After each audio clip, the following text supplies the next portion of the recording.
പിന്നീട് ഈ ഒരു സംഭവമൊക്കെ കഴിഞ്ഞു. 4-ാമത്തെ വയസ്സിലാണ് റസൂലുള്ളാഹി സ്വല്ലല്ലാഹു അലൈഹി വസല്ലമയെ തിരിച്ചേൽപ്പിക്കുന്നത്. ഉമ്മയുടെ ആമിനയുടെ അടുത്തേക്ക് ഹലീമ എന്ന സ്ത്രീ 4 വർഷത്തിന് ശേഷം 4-ാമത്തെ വയസ്സിൽ റസൂലുള്ളാഹി സ്വല്ലല്ലാഹു അലൈഹി വസല്ലമയെ തിരിച്ചേൽപ്പിച്ചു. പിന്നീട് 2 വർഷക്കാലം 6 വയസ്സ് വരെ തൻ്റെ സ്വന്തം ഉമ്മയുടെ അടുക്കലാണ് റസൂലുള്ളാഹി സ്വല്ലല്ലാഹു അലൈഹി വസല്ലമ വളരുന്നത്.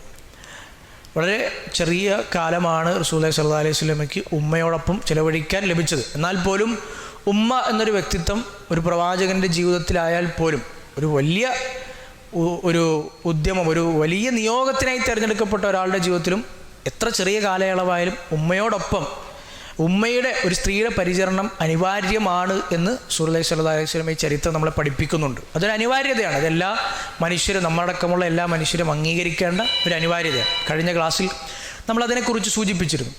പിന്നീട് 6 വയസ്സായി, 2 കൊല്ലങ്ങൾ വീണ്ടും കഴിഞ്ഞു. പ്രവാചകൻ സ്വല്ലല്ലാഹു അലൈഹി വസല്ലം ഇപ്പോൾ 6-ാമത്തെ വയസ്സിലാണ്.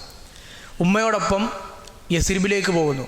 പോകാനുള്ള കാരണം വാപ്പയുടെ ഖബർ ഒക്കെ സന്ദർശിക്കുക, അവിടെയുള്ള ബന്ധുക്കൾ. നമ്മൾ പറഞ്ഞു റസൂലുള്ളാഹി സ്വല്ലല്ലാഹു അലൈഹി വസല്ലം ബന്ധം, ഈ മദീന യസ്രിബ് എന്ന പ്രദേശത്തോട് റസൂലുള്ളാഹി സ്വല്ലല്ലാഹു അലൈഹി വസല്ലം ബന്ധം തുടങ്ങുന്നത് എന്താണ്? അബ്ദുൽ മുത്തലിബിൻ്റെ പിതാവ് ഹാഷിമിൻ ആദ്യമായി യസ്രിബിൽ നിന്ന് സൽമ എന്ന് പറയുന്ന സ്ത്രീയെ കല്യാണം കഴിക്കുന്നത് മുതൽ റസൂലുള്ളാഹി സ്വല്ലല്ലാഹു അലൈഹി വസല്ലമയ്ക്ക് യസ്രിബുമായി ബന്ധമുണ്ട്.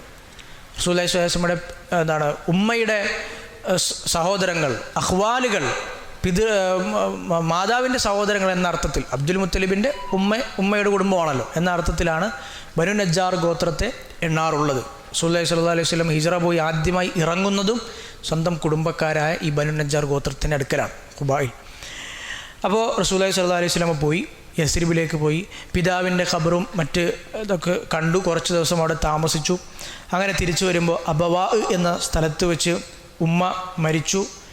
റസൂലുള്ളാഹി സ്വല്ലല്ലാഹു അലൈഹി വസല്ലമയുടെ സംരക്ഷണം കൂടെ ഉണ്ടായിരുന്ന പ്രവാചകൻ്റെ ഉപ്പയിൽ നിന്ന് അനന്തരമായി ലഭിച്ച ഉമ്മു ഐമൻ എന്ന ഹബഷിയത്തായ, എത്യോപ്യക്കാരിയായ, കറുത്ത വർഗ്ഗക്കാരിയായ ഉമ്മു ഐമൻ ബറക്ക എന്ന സ്ത്രീയിൽ ഏറ്റെടുത്തു റസൂലുള്ളാഹി സ്വല്ലല്ലാഹു അലൈഹി വസല്ലമയുടെ സംരക്ഷണം.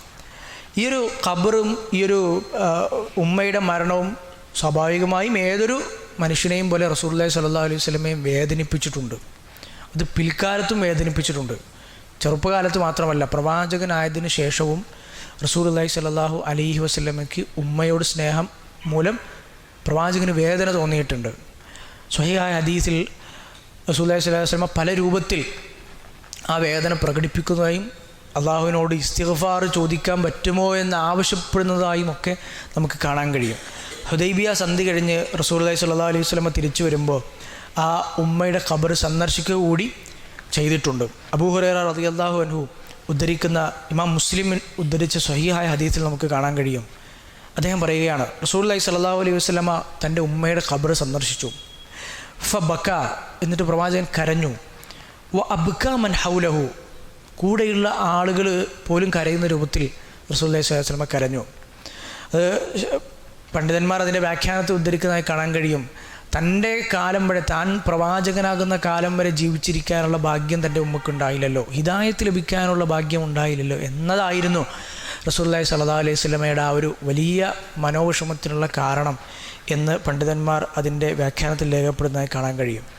അതുപോലെ തന്നെ ഹദീസിൽ നമുക്ക് കാണാൻ കഴിയുന്നത്, പ്രവാചകൻ സ്വല്ലല്ലാഹു അലൈഹി വസല്ലമ പറയുകയാണ്, ഇസ്തഅ്ദൻതു റബ്ബി, ഞാൻ എൻ്റെ റബ്ബിനോട് അനുവാദം ചോദിച്ചു, ഫി അൻ അസ്തഗ്ഫിറ ലഹ, എൻ്റെ ഉമ്മയ്ക്ക് വേണ്ടി ഒന്ന് ഇസ്തിഗ്ഫാറിനെ ചോദിക്കാൻ, പാപം പുറത്തു കൊടുക്കുമോ എന്ന് റബ്ബിനോട് ചോദിക്കാൻ. ഒരു പ്രവാചകൻ്റെ പ്രാർത്ഥന ഉറപ്പാണ്, സ്വീകരിക്കുമെന്ന് ഉറപ്പാണ്. അതിനുവേണ്ടി ഞാൻ ചോദിക്കട്ടെ എന്ന് ചോദിച്ചു. ഫലം യുഅ്ദൻലി, പക്ഷേ എനിക്ക് അനുവാദം തന്നില്ല പടച്ചവൻ, എനിക്ക് അനുവാദം നൽകപ്പെട്ടില്ല. വസ്തഅ്ദൻതുഹു ഫി അൻ അസൂറ ഖബ്റഹ, എന്നാൽ ഖബർ സന്ദർശിച്ചോട്ടെ എന്ന് ഞാൻ ചോദിച്ചു.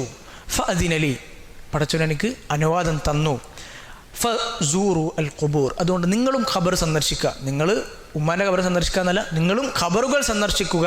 ഫഇന്നഹ തുദക്കിറുൽ മൗത്ത്, കാരണം അത് മരണചിന്ത നിങ്ങളിൽ ഉളവാക്കാൻ സഹായിക്കും, മരണത്തെക്കുറിച്ച് നിങ്ങളെ ഓർമ്മപ്പെടുത്തും, ആഖിറത്തിനെക്കുറിച്ചുള്ള ഓർമ്മ നിങ്ങളിൽ ഉണ്ടാക്കും എന്ന് റസൂലുള്ളാഹി സ്വല്ലല്ലാഹു അലൈഹി വസല്ലം പഠിപ്പിക്കുകയാണ്. അപ്പോൾ റസൂലുള്ളാഹി സ്വല്ലല്ലാഹു അലൈഹി വസല്ലമക്ക് ഉമ്മയോട് ബന്ധമുണ്ട്. 6-ാമത്തെ വയസ്സിൽ പൂർണ്ണമായും ഒരു യുത്മിൻ്റെ, ഒരു അനാഥത്വത്തിൻ്റെ എല്ലാം റസൂലുള്ളാഹി സ്വല്ലല്ലാഹു അലൈഹി വസല്ലം കടന്നു കഴിഞ്ഞു. വാപ്പ കണ്ടിട്ട് പോലുമില്ല, ഉമ്മ 6-ാമത്തെ വയസ്സിൽ മരണപ്പെട്ടു.